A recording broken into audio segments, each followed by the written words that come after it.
All right, welcome into today's show. I'm your host, Kurt Mueller, joined today by Kenny Dobbs. He's the Pitmaster of Wine Me, Dine Me, and Swine Me, coming out of Cleveland, Georgia, which is in the North Georgia mountains. Kenny, thanks for joining us. Yes, sir. Thanks for having me. So in addition to being a pitmaster and a competitor on the pro circuit, Kenny's also heavily involved with the Georgia Barbecue Championship.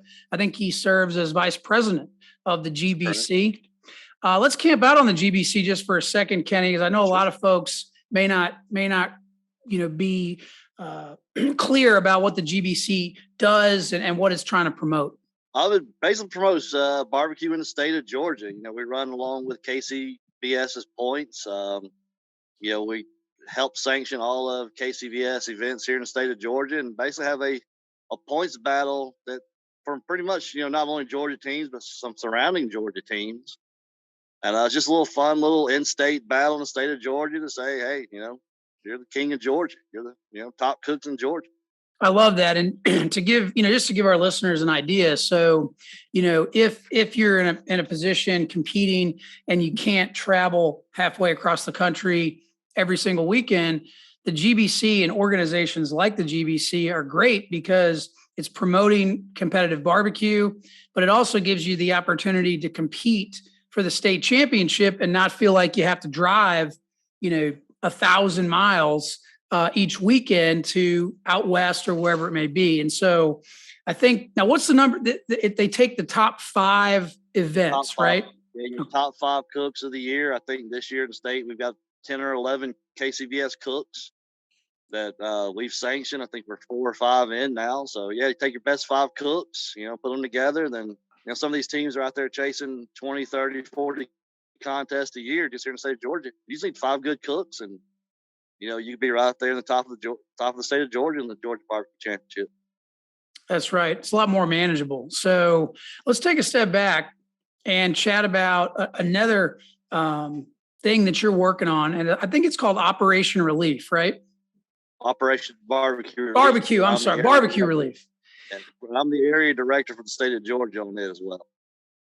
So let's camp out on that for a second. Educate us on that organization. Operation Barbecue Relief, what it is kind of what it sounds like. If there's a disaster in your area, and for some reason the area can't help take care of itself, then, we set up several people who come into your area, set up meals, and cook for the local people. If, there's unfortunately disaster in your area, we come in and help feed that area.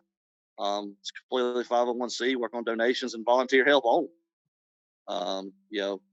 Luckily here in the state of Georgia, we haven't had too many of those, but, if we are, if we do have a, hurricane or a bad tornado or floods, that, the state of Georgia is ready to activate our team and head to that location to serve up some meals and help feed even if it's just feeding, the first responders. We did that in Gatlinburg and Pigeon Forge earlier this year with the firefighters up there.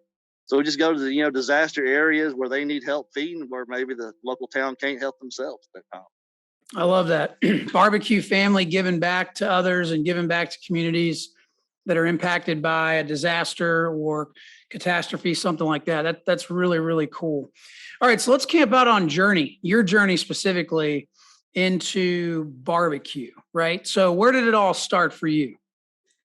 Started back in 2014 on the backyard side. I ran into an old high school buddy, who needed help doing a little cooking. I said, hey, you mind coming out and help cook? Really just, coming out and hang out with him. He was by himself, and come out, have a few drinks, hang out all weekend. And, after a couple of comps, I was hooked and ready to go wide open. I love that. So did you go backyard first, or did you just go straight to the pro? I went straight backyard first, and that's pretty much all. We were just happy, at that time to do, 3-4 a year, and it was just kind of get together, hang out. Right. Just something like a little, hobby. It was, just a couple of years after that, I decided, hey, let's maybe go at it a little bit harder. Right. And then that's when I came up with my own team. I still did backyard for 2 years and then jumped on to the pro side. So how long have you been cooking on the pro side? Second year. Okay. And where do you, I guess from your standpoint, How would you rate yourself on a scale of 1 to 5? 5 being, good to go, and 1 being needs a lot of help. Well, we always need help. So probably a 3 or a 4. I'm always taking help, taking advice from anyone who's willing to give it. I mean, that's barbecue's ever changing. You can think you're on top of the world with a 5 this week and go out and dominate, and go out somewhere next week with the same exact stuff, and realize you didn't cook that good. So yes, you're really right in the middle, because any week in barbecue can definitely humble you quick. That is absolutely true. 100%. So when you made that shift, when you made that decision to go from backyard to pro, what was your mindset like there? What was the driving force behind that? It really, just more starting to cook more. I was, it was kind of like the same way. Even when I started my own team, it was, still just do 4 or 5 a year, just hang out with a bunch of buddies, hang out, and then all of a sudden started putting more and more money into it, and got on the board with the GBC and got it with Operation Barbeque Relief, and if I'm gonna keep dumping money in it, why not compete a little bit harder? There you go. Start doing more competitions and get out there more. Now, what's your what's your team setup like? Is it just you? Are you a solo cooker? Or do you have some folks helping you? It's pretty much just me. The wife usually shows up on Saturday morning to help run boxes and do most of the cleanup, but for the most part, it's just myself. So what's your setup like? Are you a drum cooker? Are you a stick burner? Are you a gravity feed? What's your Shoot, I'm still old school on some WSMs. I got 2 of them I cook on. I love it. I love it. That was actually our very first competition back in September of last year. We used a Weber Smoky Mountain and a Rectech pellet grill. Yeah, matter of fact, I got 2, Weber Smoky Mountains I cook on. I've got it down pat to where, it's got the schedule down to where you can move everything around at the right times when you need to. So I'm glad you brought up schedule. So I've found that just in competitive barbecue anyway, you have two types of people. You have the ones that are very type A about their timeline and pretty much have it figured out every 5 minutes. And then you've got the ones that basically know when they're going to start, but that's pretty much it. Where do you fit in? Basically, I have an idea where I'm going to start, where I'm going to finish. That's completely a lot of times up to the smoker and the weather. I love that. So what's your favorite thing to cook at a competition? It's been ribs for the most part. For some reason, they've been, the most consistent, most happy with. So usually it's pretty much the ribs, getting them on. Now, what about at home though? If you're just cooking for your family, what's your favorite thing? They don't get to eat barbecue at home. It's by the time I leave half these competitions, whatever they get to eat the leftovers. That's usually about it half the time. Yeah, they I guess they're what's the word? They're barbecued out, right? Exactly. Yeah, by the time you spend all weekend in a competition, when you do it so many times a year, it's barbecue sometimes the last things you want to come home and cook for family or friends. That's a great point. So so this year for 2022, what's your barbecue schedule look like? How many competitions are you planning to do? We've got 11 or 12 on board so far. Now, it's gonna be the heaviest year. The last 2 years we plan on going heavy as well, and COVID, really slowed down the last couple of years. So this is the first year we're really gonna get back at it hard. Yeah, I've noticed that. I think, obviously with the rising cost of everything, fuel, meat, I think that may, prevent some people from doing it. Right. But yeah, you're right. I've noticed that it's really, for the most part, it's opened back up again. For the most part. And So comps are filling up quick. There's some big comps out there. We're next cooks in Greenwood next month, and there's 80 teams signed up already. So yeah, that'll be fun. Are you cooking Greenwood? yeah, we're going to Greenwood. Excellent. Well, then I'm cooking Greenwood as well. So I'll get to hopefully hang out for a bit while we're there. That's only about an hour from me. I'm in the Augusta, Georgia area. So it's not too far. It's about 3 hours from here. So it's not too bad either. The only problem is it's mostly back roads all the way there instead of highway. That's right. That's exactly right. All right. So now the competition thing, is that kind of your hobby? Or are you doing that? Are you also working as well? Or where are you at? How are you balancing things? It's pretty much just a hobby. I've got the regular 9 to 5 during the week. Just get away and do what I want to do on weekends. You Yeah. know, made it pretty good. Just got the barbecue family out there as well, so it's a good way to hang out. Made a lot of friends. A lot of them I consider good friends, and hang out with them all weekend, and it's all become a hobby for all of us. I love it. Sometimes an expensive hobby, right? A very expensive hobby, yes. I ordered a brisket today, and then almost $300. So, Oh yeah. so Oh yeah. That's expensive flip. and that's just one of the meats. So Yeah, that's just one meat. I didn't include the rest of them. That's just one. that's exactly right. So what's your what give us an idea, like are you getting to competitions on Thursday? Are you rolling in Friday? I mean, what do you typically try to do? It depends on where it's usually at. If they're here kind of local to the house, I'll go ahead and get set up Thursday. That way I can just take my time getting there on Friday. But most of the time it's usually riding in Friday morning.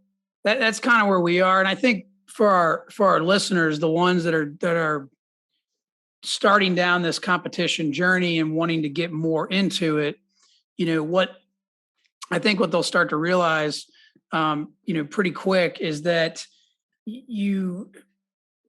what's the word? You have to pursue it with a lot of passion, but you also have to be realistic about your expectations, if that makes any sense. Definitely. Somebody told me when we first started that if you're getting into competition barbecue to make money, then you don't even start. Yeah, you picked the wrong hobby, that's for certain. So you talked earlier about big competitions. We talked about Greenwood. Do you have any other big competitions on your calendar? I'm not really just for this year. I don't a couple of first ones I've hit. I've never been to this year. Going on down to Lyons, Georgia. Yeah. Savannah's on the schedule. I'm not sure if we'll quite make it there yet. But, we do Sip and Swine at Coolray Field every year, and there's 70, 80 teams there every year. Sip and Swine's always a good one. I think between backyard and pro last year is 130, 140 teams, something like that. Wow. So we did some pretty good sizes. Yeah. Now, is there plans? Do you go outside of Georgia, or are you staying pretty much within like the 4 or 5 hour driving range? We went out of Georgia. We went to Smoke on the Falls in Alabama, Poosa in Alabama, heading to South Carolina, but they're still, pretty much all in the 3 to 4 hour range. Just, right. Not too much travel. Yeah.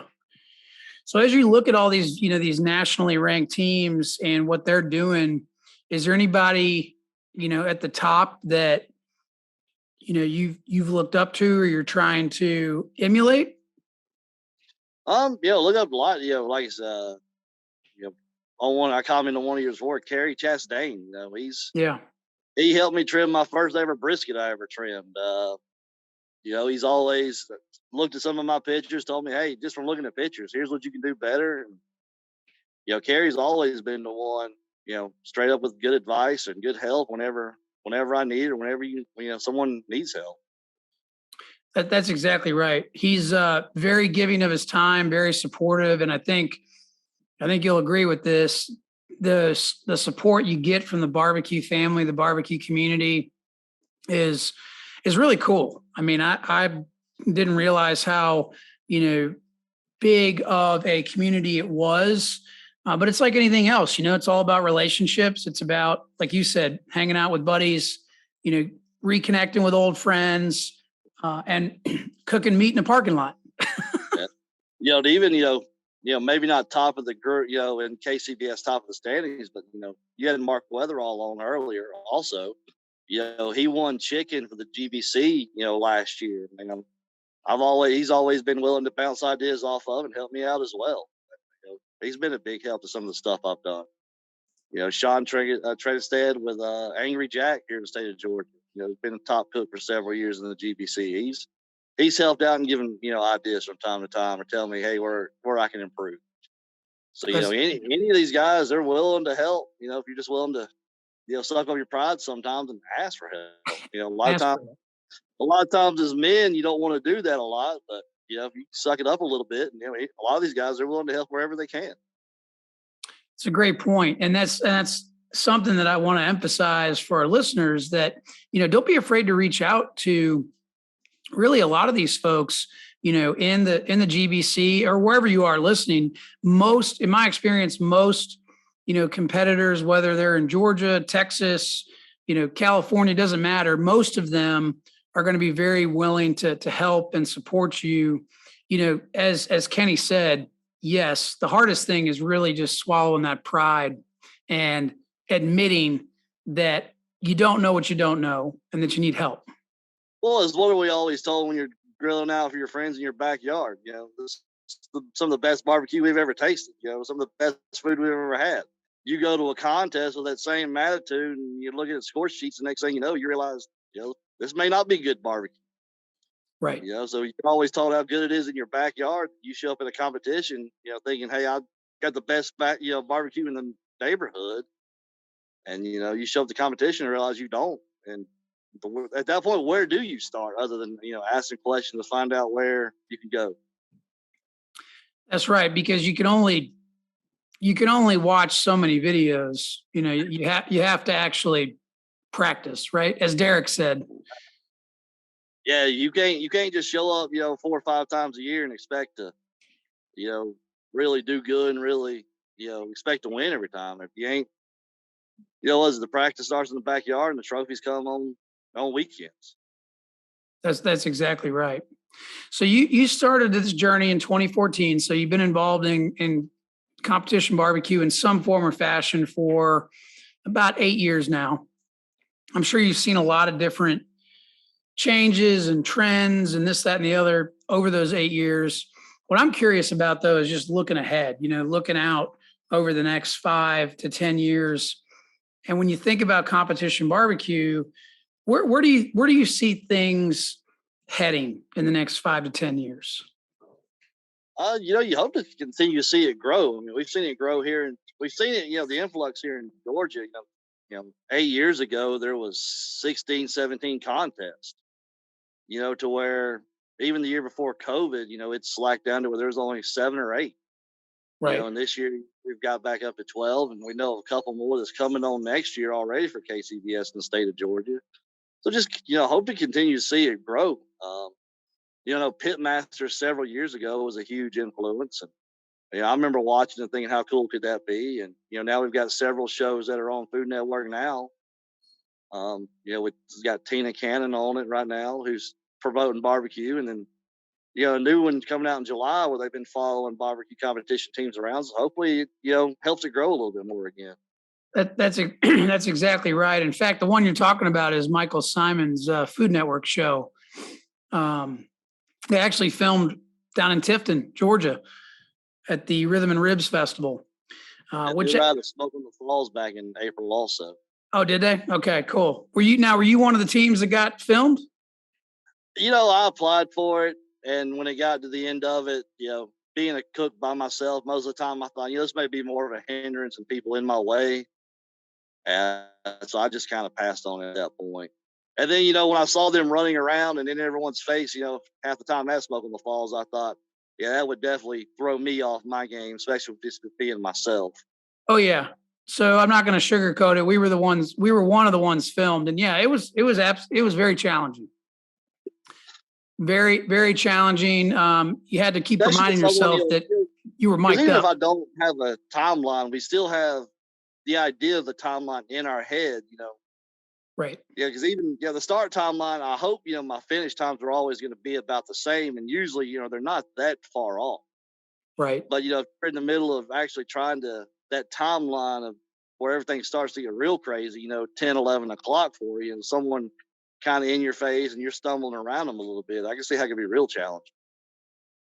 Absolutely, it was very challenging. Although we had a great time. Don't know if I would want to do that every competition. That's probably a bit much, but it was fun. We had a good time regardless. So, all right. So one of the other things I wanted to touch on with you is, we've got a wide range of listeners. We've got listeners that just want to become king of their backyard barbecue, and they just want to learn how to cook at home better. We've got others that might have dreams of, being team of the year for the KCBS nationally. For those that are, on the fence about making that jump into competing, what advice would you have for them? Find a good backyard contest somewhere. Usually backyards is only 2 or 3 meets. It's relatively cheap usually to join a backyard comp. Get in there and get you a timeline down. Because if you go into a pro comp with spending $1,000 on meats and entry fees, and you ain't got a timeline and don't really have a clue what you're doing, it'll eat you up in a hurry, and it'll discourage you. You won't want to, it could discourage you to get out of it real quick. So find a local backyard contest somewhere, jump in there, and build you a timeline. Even at home, if you want to get into it. If you don't have your timeline built of when your meets need to come on and when you come off, because all of our timelines are the same, 12, 12:30, 1:30. Right. Even though your meat may cook a little quicker at this contest or may cook a little, you're usually in the same ballpark to where your timeline's always finished. Like I said, you start at the same time, but you don't always finish at the same time, but you're usually within, that time frame. So you mainly, you work on your time frame, get your, set up, do a practice cook at home where, you got that same time where you stop. That's some great actionable advice there, because it's like anything else. It's like being an athlete. It's like playing football, baseball, basketball, whatever. You have to practice. You have to get used to, you have to know your cooker. I think when Kerry was on, he talked about understanding how understanding your cooker and the little nuances with it. But it's like, it's like playing a sport. I mean, you have to, the teams that do really well, just my observation, they're cooking a lot. They're cooking, 40 competitions a year. That's the great thing about the GVC. We don't travel and you don't have the vacation time, and you can't. I mean, my job's not going to let me travel 40 weekends a year. Right. Sometimes you struggle to travel 10 weekends a year, especially with gas and meat prices, like you said earlier, the way they are right now. So with the GVC or just competing here in the state of Georgia, it's a nice little competition just for us locals. Do you think you'd ever want to cook like different sanctioning body like MBN or IBCA or GBA? I'd love to. Matter of fact, we were looking at July up in West Virginia. They've got a double sanctioned event where it's KCBS and MBN, where you can do both there. And I'd love to. I'd love to branch out a little bit. Even Georgia last year, Fayetteville, I think it got canceled. They had it just MBM only. Yeah. They wound up getting canceled during the COVID. I'm not going to travel and go a long way out of my ways, but if there was other stuff to come in here to Georgia, I'd love to sanction, do other sanctions. Yeah, even with GBA here in the state of Georgia, I was going to do 1 or 2 of them last year, and they were kind of up my direction. But they also, COVID the last 2 years has really screwed things up, even trying to compete somewhere sometimes. Yeah, I would say COVID messed a lot of things up. Well, it was the same way last year. 2 years ago, we were, had 12 on the schedule, and COVID shut us down, I think, 4. Right. Last year, loaded up on the schedule and a couple of cancellations, and then I caught COVID and missed 3 comps due to COVID. So, the last 2 years slowed it down a lot to where you really couldn't compete too much. Right. So I know earlier you mentioned you at a competition, you like cooking ribs. I'm curious for the at-home cooker, for the guy or the gal that says, I really want to get good at ribs at the house. Do you have a go-to rib recipe at home? I love killer hog sauce. Killer hog sauces, Heath Ryle sauces, any kind of those sauces, those are good just to play around with at home. Blues hog's always a favorite when you're playing around at home. That's right. And you can get, like Kenny said, you can get as creative or as simple as you want. I think it's, you want to go for tenderness, obviously. I mean, that, one of our guests on the show, Lee Hickle, had a great quote, and he said, tenderness trumps taste. So you need to, Well, it's not only that, if you're at a competition and you are new, starting out, don't be scared to ask to try someone else if they've got something. You're going to find out that a lot of times all of our flavor profiles are very similar and very close. Right. A lot of times it comes down to the tenderness, even though you may be using different products, at the end of the day, the profile a lot of times is the same. It just comes down to, your tenderness at the end of the day. And to Kenny's point, tenderness really hurt us, our team, in the Boss Hog Cook-Off back in May. And that pretty much was we didn't get dead last, so that's good, but it wasn't too far off. But it was the tenderness that hurt us, for sure, lack of tenderness that hurt us. So, and I've been there, done that.